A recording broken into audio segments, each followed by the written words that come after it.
sermón, como les decía, de esta serie. Y hay 3 términos que nos han acompañado a lo largo, creo que de todos los sermones.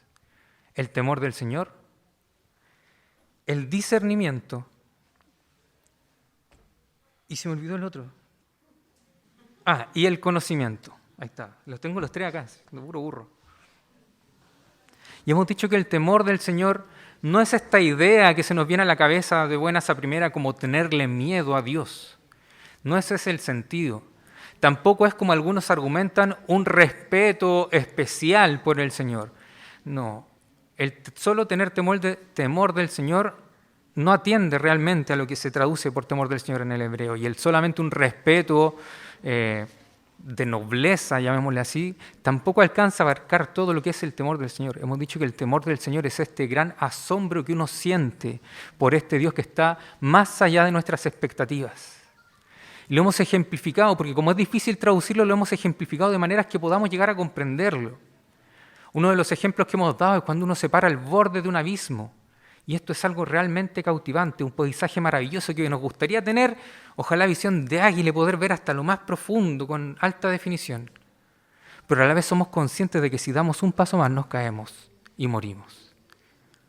Eso es el temor del Señor. Yo soy de Valparaíso y para mí un ejemplo mejor, porque a mi contexto lo entiendo mejor, es cuando uno está en la playa y delante tuyo se levanta esa ola de 4 o 5 metros que durante un segundo pareciese quedarse inmóvil y uno queda ahí, asombrado, porque realmente es maravilloso y espectacular el paisaje. Si uno alcanza a mirar hacia los lados, ve toda la costa con esta ola gigante capaz de arrasar con todos los que estamos ahí. Pero a la vez es hermoso. Eso es el temor del Señor. Difícil de traducirlo, pero aunque suene raro, podemos experimentarlo. El discernimiento hemos dicho que es el sentido positivo o un sentido correcto de cómo vivir. Y este discernimiento o este sentido de cómo vivir adecuadamente se desprende del temor del Señor. Fuera de Dios, que es bueno y verdadero, no hay un sentido bueno y verdadero de la vida. Todo lo bueno, todo lo correcto y toda verdad proviene de Dios.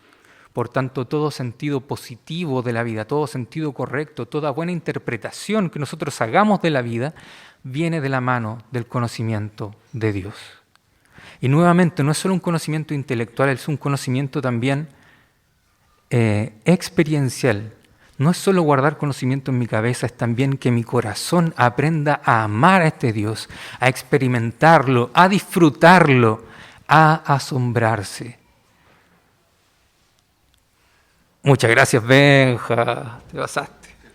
Me leíste y... Dones de profecía también en la iglesia. Sí.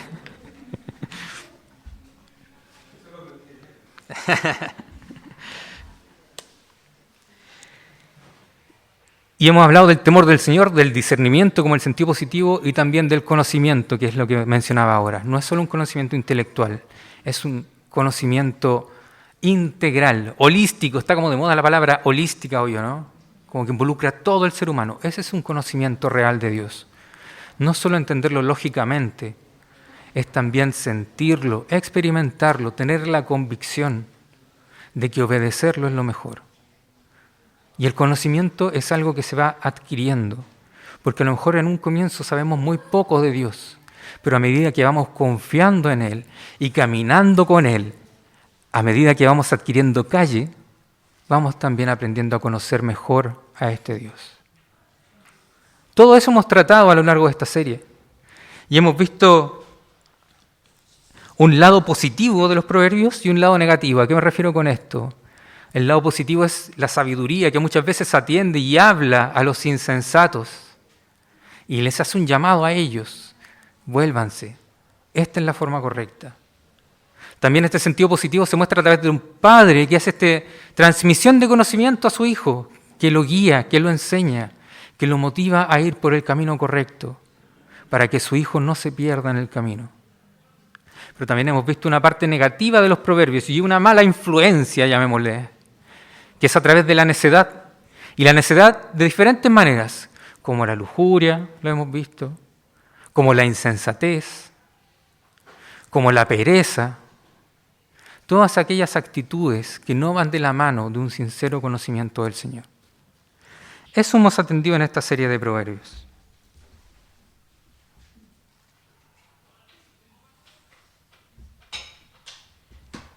Y hoy día ya en el capítulo 9, en todo lo maravilloso que ha sido este libro, yo sé que a los predicadores siempre se les presenta un desafío. La Mar se lo sabe, la Ale, ¿dónde está? Se me perdió. Estaba adelante. La Ale también lo sabe, ahora también. El Felipe, el pastor Jonathan. Y es que los textos, sobre todo en Proverbios, son terribles bacanes, po. Pero terribles bacanes, de verdad. Si uno tiene así como la posibilidad de dedicarse a estudiarlos, está lleno de herramientas poéticas súper ricas. Y uno dice, no, esta bola de verdad tiene que haberla inspirado el Espíritu Santo. No hay nadie tan seco que llegue a crear algo así. Yo les dije la otra vez, el Proverbio 2 es Lateralus de Tul hecho proverbio. Y nadie me cachó la referencia. Estábamos mal ahí, poquitos. Ya no los conozco.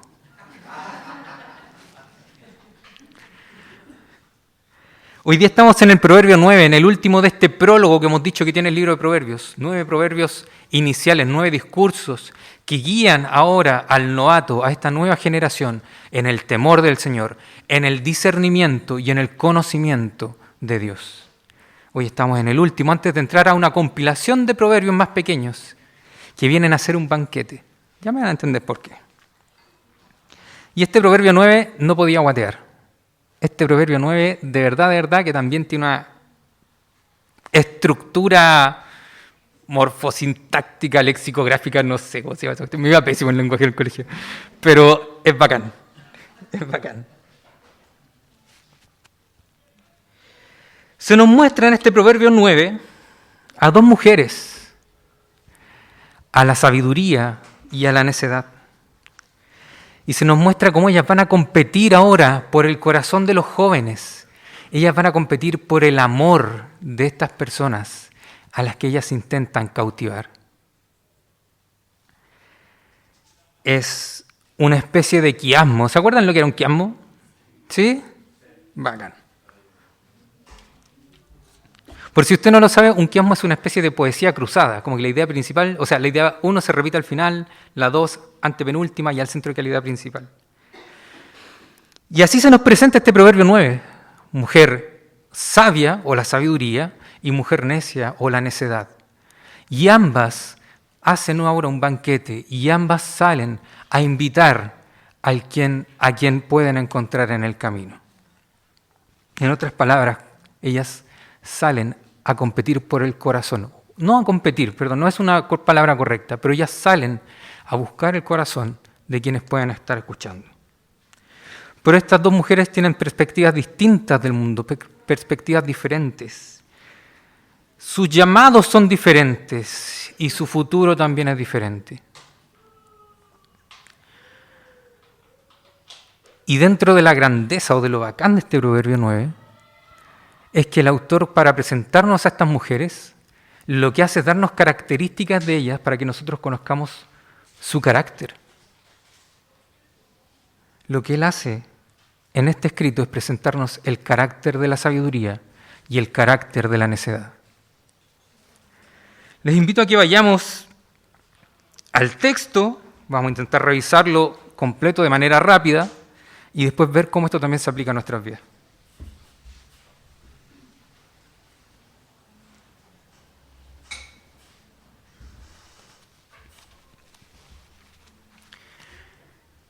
Del versículo 1 al 6, el autor nos presenta la sabiduría como una mujer y parte él diciéndonos, la sabiduría construyó su casa y labró sus 7 pilares. Él parte diciéndonos, la sabiduría es una mujer, es una anfitriona graciosa. Ella trabaja por el bienestar de sus invitados. Ella construyó su casa. Y ella labró sus 7 pilares. En los hogares antiguos era muy escaso, era muy raro que hubiese pilares al interior de las casas. Esto solo se daba en los lugares que eran grandes y por lo general los lugares como estándar que tenían pilares tenían 3. El pilar era prácticamente un símbolo ya de un palacio prácticamente. Un lugar que tuviese un pilar al medio de sostén, porque tenían efectivamente una función, no era solamente estética. Se ponía un pilar al medio para que ayudara a contener este techo grande de un lugar gigante. Y como les digo, por lo general se usaban tres pilares. Pero aquí nos dice que la sabiduría construyó su casa y le puso 7. Lo que nos quiere mostrar el autor es que estos 7 pilares representan que la casa de la sabiduría es perfecta. Aquí él hace un poco un juego con la numerología hebrea, donde el 7 representa el número perfecto o el número de la plenitud. Él nos está diciendo la sabiduría construye una casa perfecta. Una casa bien edificada, una casa que no se va a caer, una casa que no se va a mover, una casa que no va a temblar, una casa que no se va a sacudir con los temblores. Unas de esas faltan acá en Chile. Lo que el autor nos dice es que la sabiduría construye una casa que es espaciosa y duradera, algo firme y derrumbable, no sé si existe esa palabra, acabo de inventar una palabra. Inderrumbable. Ileal, son terribles ileales. Versículo 2, la sabiduría, sigue hablándonos de ella, preparó un banquete, mezcló su vino y tendió la mesa. Y aquí nosotros decimos, ¿qué maldad hizo la sabiduría? ¿Cómo se le ocurre mezclar el vino? De hecho, dato curioso, ponerle agua al vino estaba prohibido por la ley de Moisés. Si lo sabían, eran pillos. Pero nos sigue mostrando esta anfitriona graciosa y preocupada por sus invitados y por tenerles lo mejor. Ella prepara un banquete. Ella mezcla su vino, y aquí para que lo entendamos tal vez en chileno, es como que ella hiciera un Borgoña. Había una tradición también de ponerle miel al vino y algunas especias como para darle un gustito más rico. O un vinito con chirimoya. Ay, ahí engancharon todo.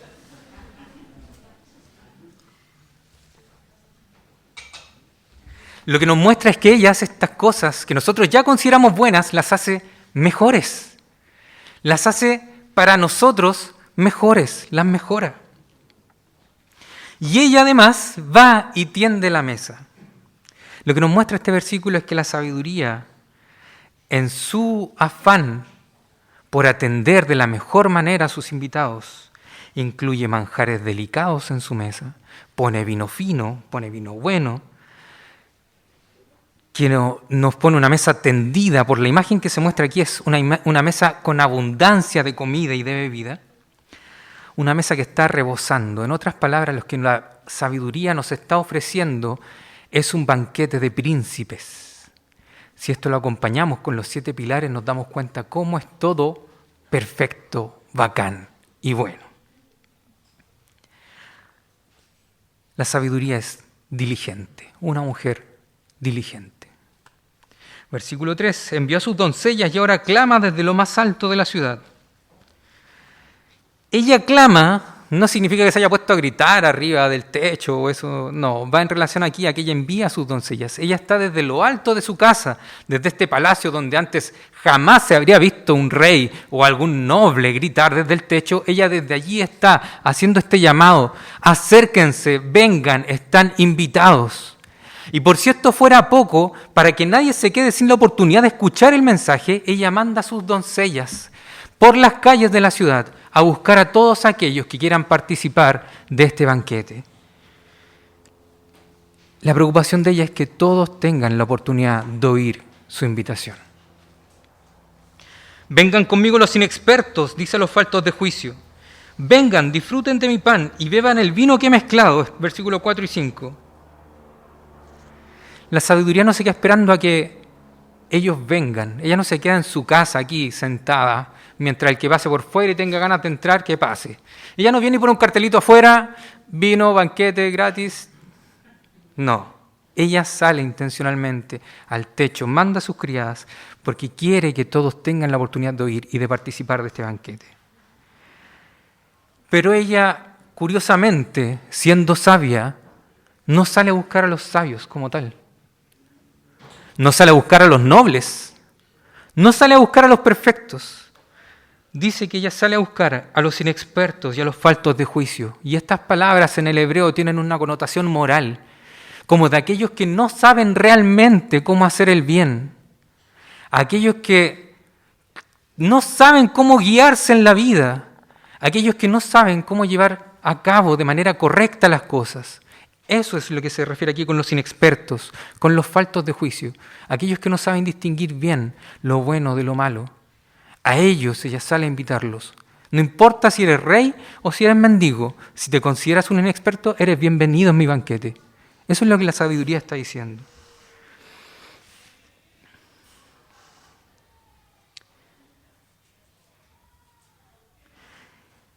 ¿Cuál es la condición, si es que hubiese alguna, para participar de este banquete? Simplemente atreverse a reconocer que uno es un inexperto. Simplemente atreverse a reconocer, o en otras palabras, humillarse y decir, tiene razón, yo no soy capaz todavía de hacerlo de manera correcta. Si eres capaz de hacer eso, estás convidado al banquete de la sabiduría. Y el hecho de que ella te convide a su banquete tiene una figura muy poderosa en la cultura hebrea de ese tiempo. El compartir la mesa era un símbolo de comunidad, era un símbolo de intimidad. Tú no invitabas a cualquiera a tu casa, tú invitabas a aquellos con quienes tú querías tener una real amistad, comunión, intimidad. Eso es lo que la sabiduría le está aquí ofreciendo a los inexpertos, que mantengan o que vivan en comunidad con ella, en comunión con ella. Dejen su insensatez y vivirán. Andarán por el camino del discernimiento. Nos topamos con esta palabra nuevamente, discernimiento, un sentido positivo de la vida. La sabiduría les dice, chiquillos, chiquillas, ustedes que son inexpertos, ustedes que saben que no saben hacerlo de manera correcta, yo sé cuál es la manera correcta. Dejen ese camino que se han formado ustedes mismos y atiendan al que yo les puedo ofrecer, porque mi camino es un camino de vida. Eso es lo que el autor nos muestra al comienzo. Sabiduría a través del carácter. ¿Qué pasa a ser después el autor? Estoy muy fome, ¿no? Hay otras veces que se ríen más. Sí, no sé. Me falta un chiste entre medio.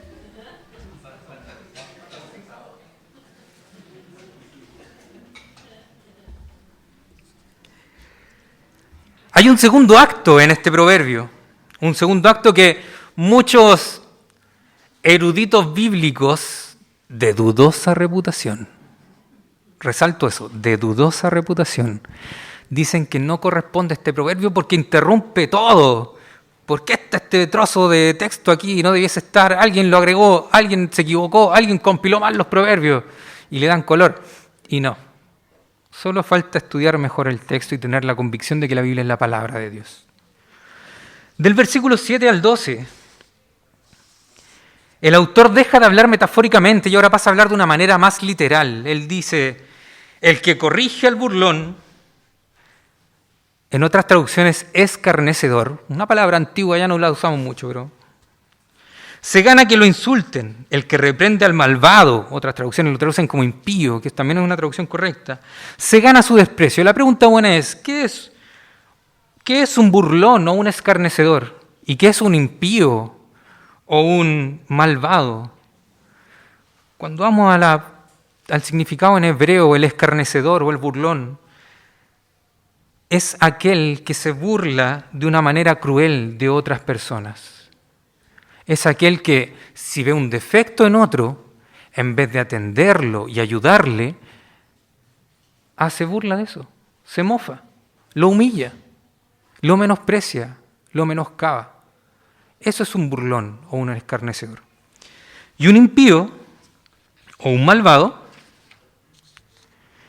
es aquel que no tiene compasión o que no siente piedad por las otras personas.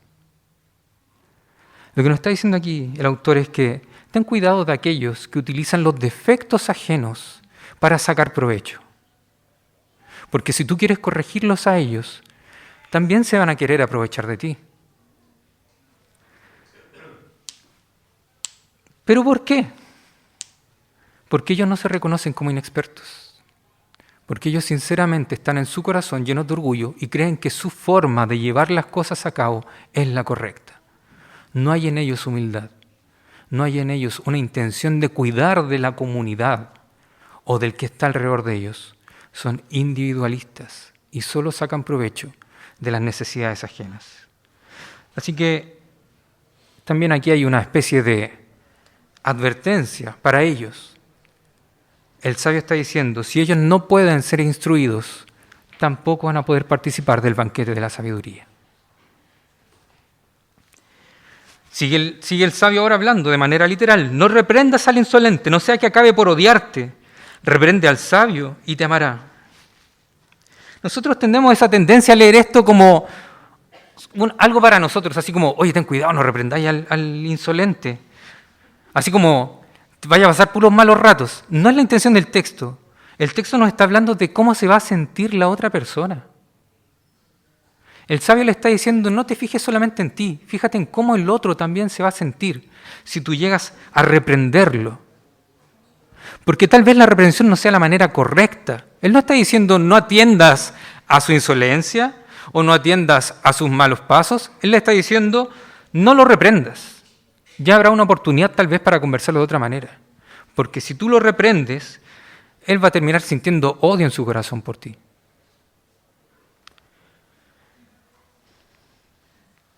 Pero también le dice, reprende al sabio y te amará. Y nuevamente hay un llamado a la humildad. El sabio tiene esa capacidad de saber que no siempre va a estar en lo correcto. Que hay muchas ocasiones en las que hay una segunda forma de hacer las cosas o una forma mejor a la que él ha visto. Y él la va a atender y la va a aceptar. Y él en esa corrección también va a aprender a amar. Versículo 9. Instruye al sabio y se hará más sabio. Enseña al justo y aumentará su saber. El sabio le está diciendo aquí, los sabios saben aprovechar la sabiduría. Instruye al sabio y será más sabio. Nos está mostrando también que la sabiduría no es algo a lo que lleguemos a su plenitud de un momento a otro.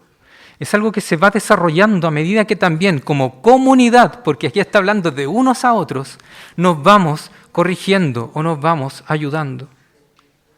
La sabiduría no es algo para ser vivido en el individualismo. La sabiduría se vive también en comunidad y en comunidad crecemos en sabiduría.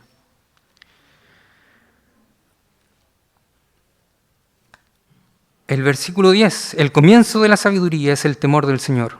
Conocer al santo es tener discernimiento. Y aquí nos encontramos en el corazón de este proverbio. Aquí le está diciendo, ¿cuál es el secreto de la sabiduría? El temor del Señor. El ser consciente de quién es este Dios creador del mundo. No es un Dios hecho a mi imagen y semejanza. No es un Dios que ama lo que yo amo y que odia lo que yo odio. Es un Dios mucho más grande que lo que yo pueda tener en mi cabeza. Es un Dios mucho más santo que lo que yo puedo llegar a imaginarme. Es un Dios que está fuera de toda expectativa que yo pueda llegar a formarme de Él. Asombro por el Señor. No dejar de vivir asombrados por quién es Dios. Ese es el comienzo de la sabiduría. Por mí aumentarán tus días, muchos años de vida te serán añadidos. Aquí la sabiduría vuelve a hablar y le dice a aquellos que se han reconocido como inexpertos, como sabios en proceso de crecer en sabiduría, que para ellos van a haber beneficios de esta humildad de su corazón. Muchos años de vida te serán añadidos. Hay beneficios en ser humilde, hay beneficios en ser sabio y en saber atender a las correcciones que nos hacen. Si eres sabio, tu premio será la sabiduría. Si eres insolente, solo tú sufrirás. Aquí también sigue la sabiduría diciendo que todo lo que nosotros hagamos, sí o sí, tiene una consecuencia. Así que si nosotros optamos por la sabiduría, van a haber consecuencias para nosotros de sabiduría. Vamos a seguir creciendo en este temor y asombro del Señor. Vamos a seguir creciendo en el discernimiento, en el entender cómo las cosas se hacen de manera positiva. Y vamos a seguir creciendo en el conocimiento, en esta experiencia, en este experimentar a Dios, en este asombro constante por el Señor. Pero si eres insolente, solo tú sufrirás. Aquí como que se acaba un poco el tema de la comunidad. Si no te dispones a ser corregido, si no aceptas las correcciones que te haga tu comunidad, si no aceptas las correcciones que te pueda hacer alguien más sabio que tú, vas a terminar por sufrir. Y esas son consecuencias reales también.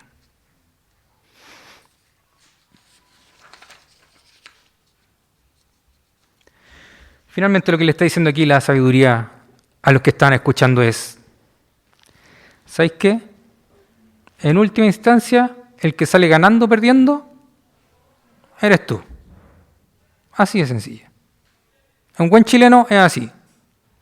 El que sale ganando o perdiendo, eres tú. Nuestras mamás tenían como esa frase, ¿no? O la mía nomás tenía esa frase. Vieja Kuma. Algún día la van a conocer a la Yaque, se van a reír.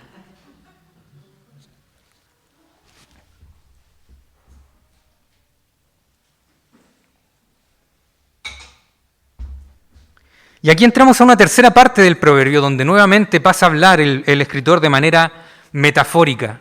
Ya nos ha presentado el carácter de la mujer sabia, nos ha presentado ahora de manera literal quiénes son sabios y quiénes son necios. Pero ahora también pasa a mostrarnos quién es la otra mujer que también hace invitaciones y nos habla de la necedad. Y nuevamente, para presentárnosla, nos hace una descripción de su carácter a través de sus acciones. Y hace algo muy bacán el escritor. Hace un contraste con lo que la mujer sabiduría nos mostró al comienzo que hizo. Fíjense en el versículo 13. La mujer necia es escandalosa, frívola y desvergonzada. Él nos quiere mostrar que en estos esfuerzos que ella va a hacer para seducirnos, para cautivarnos, para captar nuestra atención, no va a tener respeto por los valores. Otras traducciones, la palabra escandalosa la traducen por alborotadora, como alguien que termina generando disturbios en el lugar en donde está. Es alguien que no le importan las consecuencias de sus acciones. Ella solo quiere llegar a su objetivo, un poco maquiavélico, en el sentido de que el fin justifica los medios, ¿no? Este ya es una primera noción del carácter de esta mujer necia. Y se contrasta con el versículo 1 y 2, donde la sabiduría construye su casa y donde ella prepara un banquete. Aquí la mujer necia, en vez de construir, de preparar o de edificar su casa, lo que hace es alborotar o escandalizar, estorbar, destruir. Totalmente contrario a lo que la sabiduría hace. Fíjense en el versículo 14 y 15. Se sienta a las puertas de su casa, sienta sus reales en lo más alto de la ciudad. Esta traducción no está del todo correcta en la NBI. Tiene otra intención, y si la quisiéramos traducir de una manera más literal, dice, y se sienta en la puerta de su casa, en un asiento, en los lugares altos de la ciudad. Y el versículo 15 dice, y llama a los que van por el camino, a los que se apartan de su senda. ¿Cuál es la idea que el autor aquí pretende mostrarnos? Que ella no va a salir a pararse al techo. Ella no va a clamar a toda voz por cuidar de aquellos inexpertos que puedan estar en este momento perdiéndose. Ella se va a sentar a la puerta de su casa. No va a cocinar, no va a construir la casa, se va a sentar. Ahí. Pero en este sentarse, en un asiento, como les decía en una traducción más literal, sí tiene otro sentido. Porque en ese tiempo los asientos, en esa cultura, eran muy, muy escasos. Por lo general la mesa eran bajitas y la gente comía sentada en el piso. Y los asientos que existían eran para la nobleza. Los reyes tenían su trono, obviamente, y los reyes tenían su mesa. Y sus nobles se sentaban realmente a la mesa en sillas. Pero el resto del común de la población no tenía sillas en su casa. Entonces lo que el autor intenta mostrarnos aquí es que ella finge ser alguien poderosa, noble, una princesa o una reina, pero que en verdad no ha tenido ningún cuidado por su casa, como si lo hizo la sabiduría. Se siente en lo más alto de la ciudad. Esto de lo más alto también tiene esta intención de mostrarnos a alguien que quiere destacar, que quiere mostrarse como importante, pero no lo es. Y llama a los que van por el camino, a los que no se apartan de su senda. Ella no está interesada en mandar a sus doncellas a buscar a los inexpertos. Ella no quiere ayudarles. Ella lo que quiere hacer es estorbar en el camino de aquellos que intentan hacerlo de manera correcta. Ella, en otras palabras, lo que hace es aprovechar la oportunidad. Me voy a quedar sentada aquí y al que vea pasar, lo invito. Esto nos contrasta con el versículo 3, donde se nos presentaba la sabiduría como alguien diligente y preocupada por los inexpertos, como alguien que no importaba si era realmente una persona noble, igual se atrevía a salir a llamar a estos inexpertos y invitarlos a su banquete. Ella mandaba a sus doncellas. Aquí la necedad no. La necedad se queda sentada. Yo los cautivo de alguna manera. ¿Y cómo los cautiva? Versículos 16 y 17. Vengan conmigo, inexpertos, haz el mismo llamado que la sabiduría. Dice a los faltos de juicio. Las aguas robadas saben a gloria. El pan sabe a miel si se come a escondidas. ¿Qué banquete es ese? En contraste con lo que la sabiduría había preparado, ¿qué banquete es realmente esto? Lo que ella está haciendo es captando a los fáciles de impresionar. Mírame, estoy sentada en un trono, debo ser alguien muy importante. Pasa aquí, tengo un banquete de agua y pan robado. En verdad no tiene nada que ofrecer. Nada que ofrecer. Pero de alguna manera busca cautivarte, busca seducirte para que tú entres en su banquete. Y te lo presenta como si fuera un buen carrete. ¿O no? Compadre, pase nomás, tenemos cualquier pan y agüita robada. ¡Qué carrete más fome, buena onda, bro! ¡Qué carrete más fome! Lo que nos presenta también el autor es que la sabiduría piensa de manera... Lo que nos presenta también el autor es que la necedad piensa de manera individualista. Ella no se preocupa por las consecuencias que pudo haber generado por haber robado este pan o por haber hurtado esa agua. Ella simplemente se preocupa de su bienestar. Y a lo mismo invita a aquellos que atienden a su llamado. Vengan, comamos de esto, no importa que no hayamos trabajado, no importa que no nos hayamos esforzado, gocémoslo igual. Un llamado al individualismo, un llamado al egoísmo. Y esto contrasta con el versículo 4 y 5, donde la sabiduría ofrece un banquete preparado por ella misma. Con sus propias manos ahí, un pancito amasado hecho por la sabiduría. Bueno, con chicharrón. Ah, no, pues no podían comer chancho.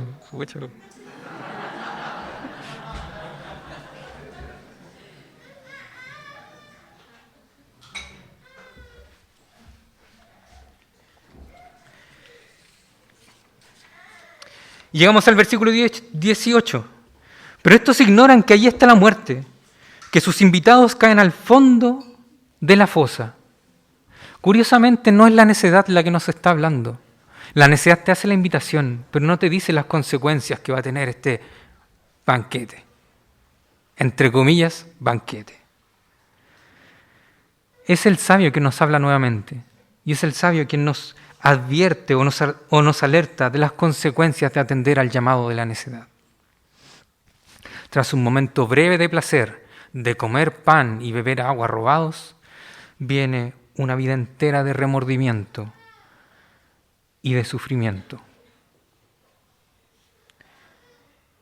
El resultado del banquete de la necedad es la muerte. Y aquí nos contrasta con el versículo 6, donde la sabiduría nos promete vida. La necedad no se atreve a decirnos que su invitación nos lleva a la muerte. Eso con respecto al texto. Espero no haberme alargado mucho, pero era necesario atenderlo de esa manera. ¿Cómo podemos aplicar este texto entonces ahora que hemos visto estas tres grandes divisiones que tiene este capítulo 9?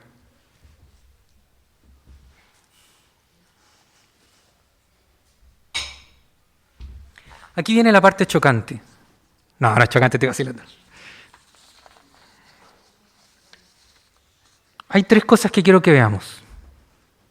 Y este título, otra vez. Este sermón tiene por título: La mesa está servida. ¿Cuál llamado atenderás? ¿Por qué le puse este título a este sermón? Porque aquí efectivamente hay dos invitaciones al banquete. Y el autor nos está mostrando tanto los beneficios y las consecuencias del banquete de la sabiduría, como los beneficios, entre comillas, del banquete de la necedad y las consecuencias del banquete de la necedad. La primera parte del versículo 1 al 6, donde se nos habla de la sabiduría y se nos muestra su carácter, en verdad el autor nos está mostrando el carácter de Dios. Y el primer punto de este sermón: un banquete de vida por gracia. Porque es precisamente en este carácter que Él refleja en este texto, cómo Él nos muestra cómo Dios se ha acercado a nosotros, cómo es Él quien ha tomado la iniciativa. Porque la sabiduría no esperó a que los inexpertos se acercaran a su casa. La sabiduría no esperó a que los inexpertos se dieran cuenta de que eran inexpertos para poder entrar a su banquete. Es la sabiduría quien toma la iniciativa y sale ahora desde lo más alto y por las calles a buscarlos. Es ella quien se ha preocupado de preparar un banquete. Es ella quien se ha preocupado de mejorar el vino. Es ella quien se ha preocupado de tender la mesa. De la misma manera, Dios sale a nuestro encuentro. Él no nos pide perfección. Él no se queda sentado esperando cuándo será el día que ellos se acerquen a la iglesia. Dios en todo momento y a través de muchas y diversas formas sale a llamarnos y a mostrarnos cómo solo por gracia Él nos invita a su banquete de salvación. El carácter de la sabiduría es el carácter de Dios. ¿Qué le pide la sabiduría a los inexpertos? ¿Perfección? ¿Nobleza? ¿Títulos? Nada de eso les pide. Solamente que tengan la capacidad de humillarse y reconocer que por sí solos no pueden, que necesitan de la sabiduría. De la misma manera, Dios también nos invita a nosotros. No nos pide perfección, porque ninguno de nosotros es perfecto. No nos pide títulos de nobleza. No nos pide un pago, no nos pide un pacto. Ahora tú entrégame tu auto y yo te daré la salvación. Nada de eso Dios nos pide. Simplemente que seamos capaces de humillarnos y reconocer que por nosotros solos no podemos. Esta es la invitación que Dios hace. Y este es su banquete, un banquete por gracia. Porque ninguna obligación tiene Dios con nosotros. Él no está obligado a salir a buscarnos. Él no está obligado a preparar la mesa. Él no está obligado a darnos cosas buenas. Todo lo hace por gracia, por iniciativa propia, no en respuesta a lo que nosotros hagamos. Y gracias a Dios que no es en respuesta a lo que nosotros hacemos. Porque sinceramente, ¿qué bueno podemos decir que hemos hecho? Nada. Y aún así, Dios sigue mostrando su misericordia con nosotros. A tal punto fue la misericordia de Dios, que en nuestra incapacidad de salvarnos a nosotros mismos, que en nuestra necedad de no querer conocerle, de no querer buscarle, Él viene a nuestro encuentro al punto de encarnarse en Cristo Jesús. ¿Cuántas veces le has faltado el respeto a Dios? ¿Cuántas veces yo le he faltado el respeto a Dios? ¿Cuántas veces has utilizado las bendiciones que Él te da? No para su gloria, no con discernimiento, no con un sentido positivo, ¿Cuántas veces has utilizado las bendiciones que Él te da para tu propia gloria y para tu propio beneficio, egoísta e individual? Yo puedo decir que cada uno de los días de mi vida lo he hecho. Pero que toda mi falta, toda deuda que yo podía tener delante de Dios, fue pagada por Cristo Jesús en la cruz. De igual manera, Dios muestra hoy su gracia con nosotros. En este llamado, en esta invitación a un banquete de gracia. Reconócete como un inexperto. Reconoce que por ti solo no puedes. Y Dios va a estar ahí para ayudarte entonces. Todos mis pecados, todos tus pecados fueron cargados por Cristo Jesús en la cruz, si tú le reconoces como tu Señor y tu Salvador. ¿No es eso una muestra de gracia? ¿No es eso un reflejo del carácter de Dios? Y mejor todavía, si eso ya nos parece bueno, si el vino ya es rico, la sabiduría le agrega miel y hierbas para hacerlo mejor. Para nosotros también hay algo mejor. Esta vida no lo es todo. Cristo Jesús se levantó de la tumba, resucitó y con Él inauguró una nueva creación libre de la contaminación del pecado.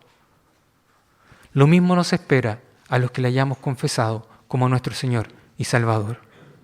Cristo va a volver y este mundo va a ser restaurado. Dios te está invitando a este banquete. ¿Vas a atender este llamado? A lo mejor hoy te encuentras viviendo en un estado pecaminoso.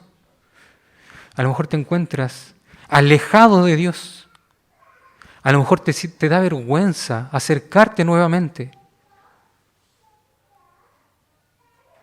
No rechaces esta invitación.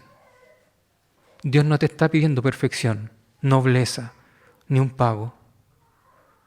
Todo lo necesario Él lo proveyó. Un banquete de gracia. Acércate a su mesa y acepta su invitación.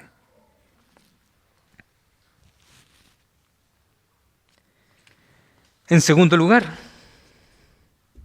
me voy a saltar la parte del centro y la vamos a tratar al final.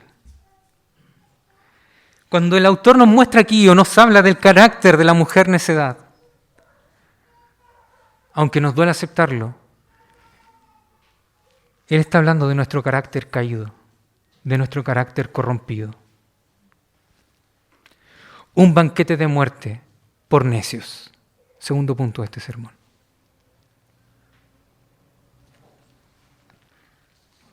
La mujer necia es escandalosa, frívola y desvergonzada. Decíamos que también algunos lo traducen por alborotadora.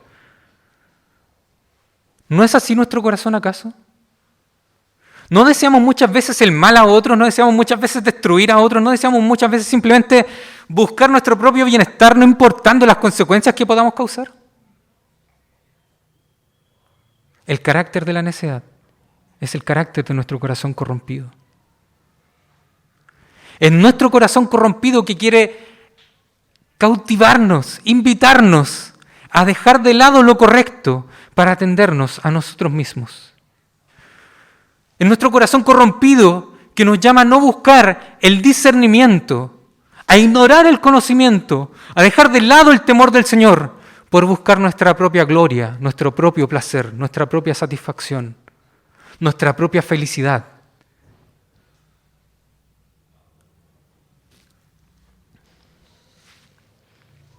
Se sienta a las puertas de su casa, sienta a sus reales en lo más alto y llama a los que van por el camino, a los que no se apartan de su senda. Ella pretendía ser alguien grande y noble, una reina. ¿No hacemos nosotros lo mismo acaso? Cada vez que le damos la espalda al Señor, ¿no hacemos precisamente eso?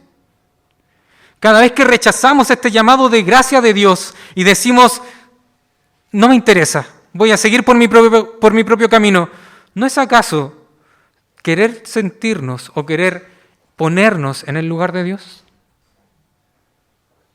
Es querer sentarnos en un trono y creer que somos reyes de nuestra vida, dueños de este mundo, pero no lo somos.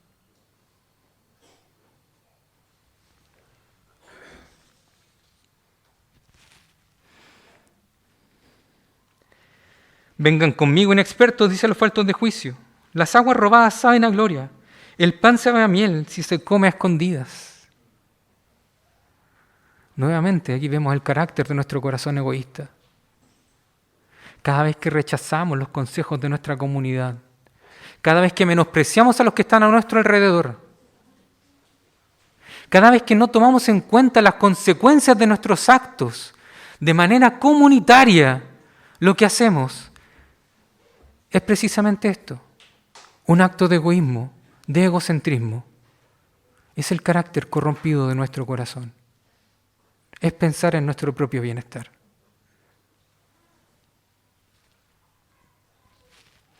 Pero estos ignoran que allí está la muerte. Y si el camino de la sabiduría nos llevaba a la vida, si el humillarnos delante de Dios y aceptar su invitación trae como consecuencia una promesa de vida eterna, el creernos sabios en nuestro propio consejo, o el querer creernos dueños de este mundo y de nuestra propia vida por nosotros mismos, nos va a llevar a la muerte. Y pocas veces hablamos de esto.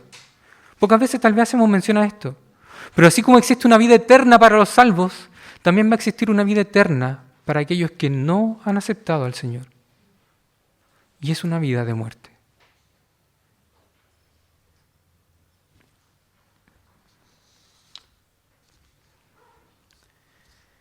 Un banquete de muerte por necios. ¿Cuántas veces nosotros mismos nos hemos preparado este banquete?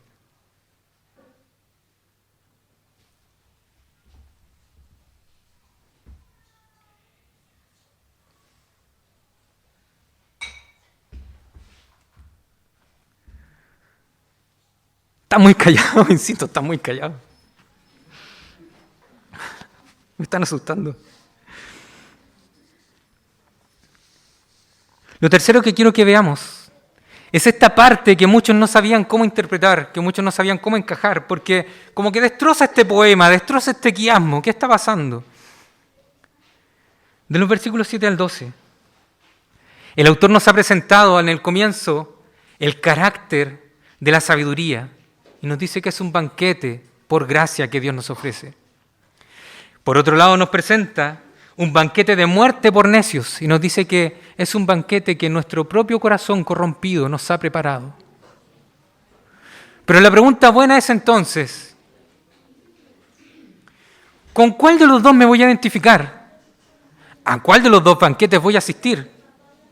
O de manera más específica, ¿en qué mesa estoy sentado?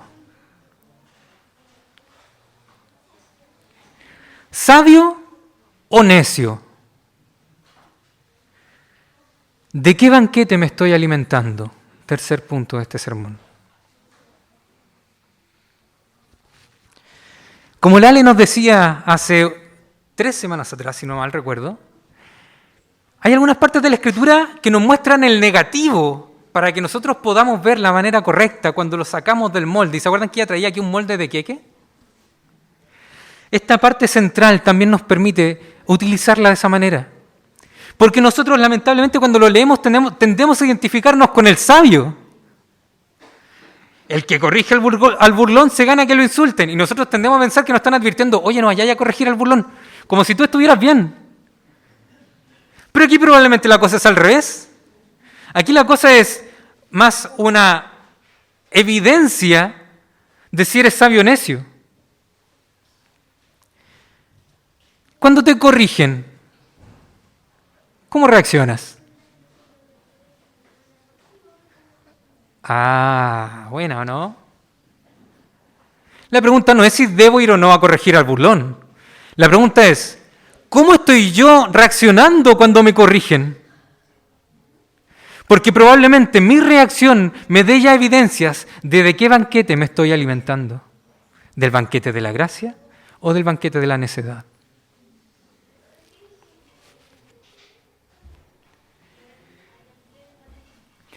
¿De qué forma reaccionas? Niños, ¿de qué forma reaccionan cuando sus padres los corrigen? Se quedaron calladitos.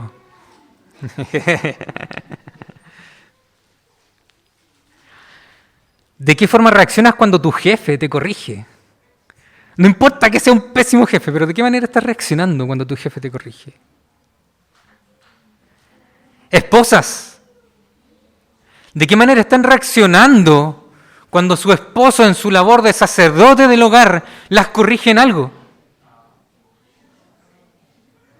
Cuidado con el orgullo, porque el orgullo es también una muestra de necedad. Es una muestra de no querer oír a un consejo sabio. ¿Cómo estás reaccionando? ¿Cómo está tu corazón reaccionando a la corrección que la sabiduría te está haciendo a través de los que están a tu alrededor? Esposos, ¿cómo están reaccionando cuando su mujer, ayuda idónea, les muestra que están errados en algo? ¿Se enojan? ¿Se enorgullecen en su corazón? ¿Se endurecen? ¿Responden con dureza? Cuidado. Porque si ese es el sentir en tu corazón, entonces muy probablemente tú estés sentado a la mesa de los necios. No la atrapé.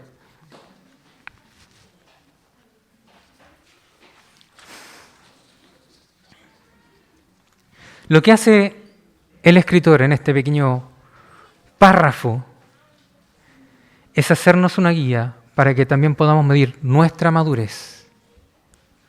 ¿Qué tan sabio soy? Porque el sabio, cuando es corregido, ama. Tal vez acepto correcciones. Tal vez ya aprendí a no enojarme. Pero estoy aprendiendo también a amar a los que están alrededor mío. ¿Está el amor acompañando mi sabiduría?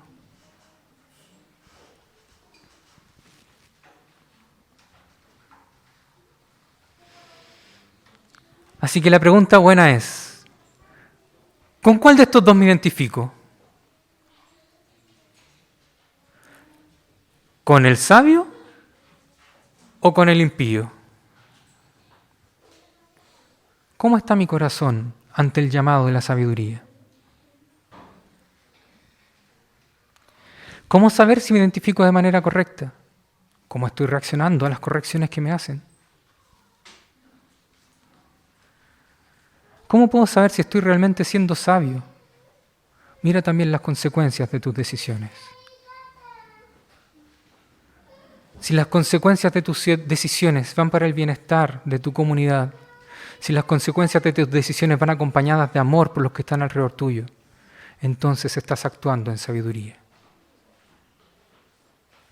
¿Logras identificarte con el necio? Estás a tiempo de atender el llamado del banquete de gracia que Dios te hace. Humíllate delante de Dios. Reconoce que por ti solo no puedes. Y siéntate a la mesa que el Señor ha preparado para ti. ¿Saben de qué me acordaba mientras preparaba esto? ¿Se acuerdan de la película Papá por Siempre? ¿Sí? ¿De Robin Williams? ¿De Robin Williams? No, de Robin Williams.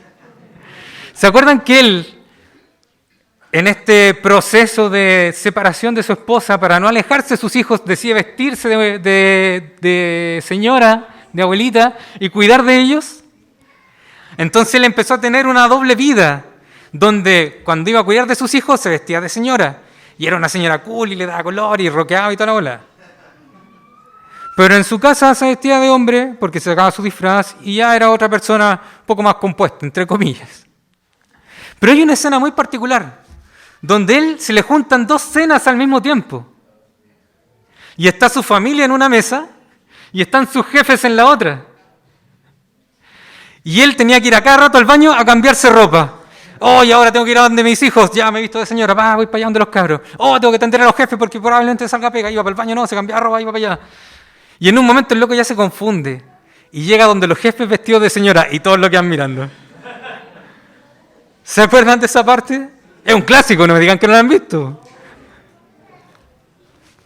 Así muchas veces nos comportamos. Así precisamente nos comportamos. Muchas veces tenemos dos banquetes servidos y estamos de manera intermitente. Un día aquí, un día allá. Un momento aquí, un momento allá. Hoy tengo ganas de cuidar de mi prójimo. Hoy tengo ganas de cuidar de mí mismo. Y actuamos en momentos de manera sabia y en momentos de manera necia.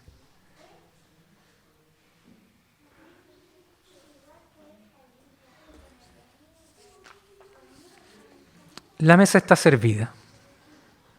¿Cuál llamado atenderás? Dios no te pide nada. No te pide perfección. No te pide títulos de nobleza. No está cobrando entrada para su banquete. Él lo da por gracia. ¿Cuál llamado atenderás? ¿El llamado que va a la vida o el llamado que va a la muerte? ¿Quieres tener calle? ¿Quieres realmente saber lo que es tener calle? Es saber vivir la vida de la manera que Dios quiere que la vivamos. Eso es tener calle. Es reconocer que somos inexpertos, que por nosotros mismos no podemos, que solo Dios es el creador y que Él es quien hace todo perfecto. Eso es tener calle. Tener calle es reconocerme como incapaz y acudir a quien sí es capaz y que me ha ofrecido su ayuda, su invitación, por gracia. Eso es tener calle. Así termina este prólogo del libro de Proverbios. Y si quieren saber de qué se compone este banquete que Dios preparó, por el momento les invito a seguir leyendo el libro de Proverbios, porque cada uno de aquellos pequeños proverbios es un canapé y nos alimenta y nos da gusto y es rico. Mientras también esperamos a que nuestro Señor vuelva y entonces sí podamos disfrutar de manera plena de su presencia en un banquete eterno. Tengamos calle, dejemos de creernos bacanes por nosotros mismos. Tengamos calle. Y también aprendamos a callarnos. Aprendamos a escuchar a Dios y a atender a su invitación. Les invito a que tengamos un momento de oración.